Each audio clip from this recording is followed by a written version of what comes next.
Melihat Mo Xi hendak pergi dengan Feng Tianxing, Kakyu di samping merasa tidak puas, dan dia melangkah maju 2 langkah dengan cepat. Chief North, aku akhirnya datang ke sini, untuk menunjukkan wajahku. Bagaimana kalau minum anggur bersama? North memutar matanya ke arahnya. Apa yang kamu bicarakan? Kali ini aku tidak menyelesaikan akun denganmu karena aku sangat memikirkanmu. Tinggalkan aku sendiri dan tenanglah. Kamu tidak ada hubungannya di sini. Patriark Utara tampak tidak senang. Bukan saja pria ini hampir melukai tamunya yang terhormat, tetapi dia masih memiliki wajah untuk meminta minum. Kamu terlalu tidak sopan padaku. Patriark Utara langsung menatap kosong ke arah Kakyu, membiarkan dia mengalaminya sendiri. Perlakuan yang berbeda ini segera mengungkapkan identitasnya dengan sangat jelas. Setan-setan yang telah membantu Kakyu sebelumnya gemetar ketakutan, karena takut Feng Tianxing akan menimbulkan masalah baginya. Kakyu adalah sekutu luar keluarga utara, jadi tidak nyaman baginya untuk melakukannya secara langsung. Tetapi dia melanggar peraturan dan hampir melukai Feng Tianxing. Jika masalah ini dilacak, dia akan disalahkan. Setan-setan yang berteriak untuk Kakyu sebelumnya juga memiliki wajah yang sangat suram, dan mereka tidak berani merasa tidak puas.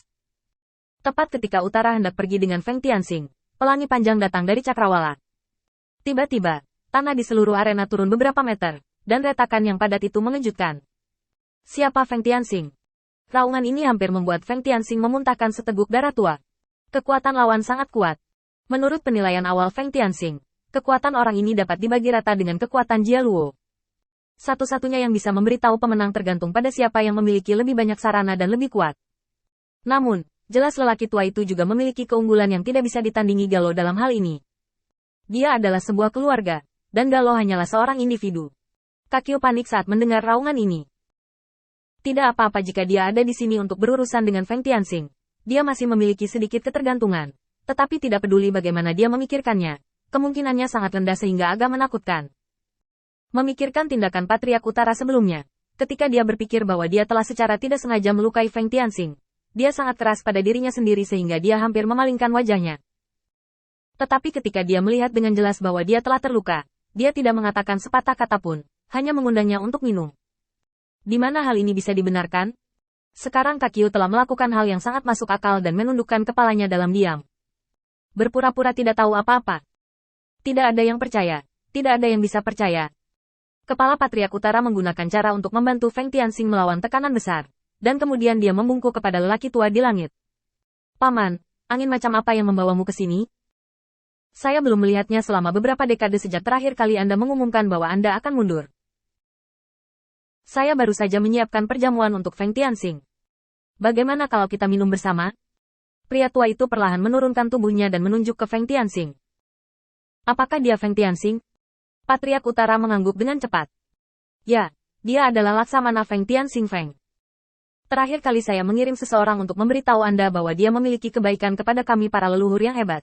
Pria tua itu mengangguk puas. Kekuatannya tersembunyi dengan baik. Jika bukan karena mata tajam lelaki tua itu, aku akan tertipu olehmu. Feng Tianxing buru-buru memberi hormat. Bagaimana saya bisa menipu senior dengan metode yang canggung? Saya telah berjalan di luar selama bertahun-tahun, dan saya memiliki beberapa musuh. Jika musuh mengetahui kekuatan saya, bukankah saya akan berada dalam bahaya? Itu sebabnya saya memiliki kebiasaan ini. Silakan maafkan aku, senior. Orang tua itu tidak mengkritiknya. Dia datang ke Feng Tianxing dan memandangnya dengan hati-hati.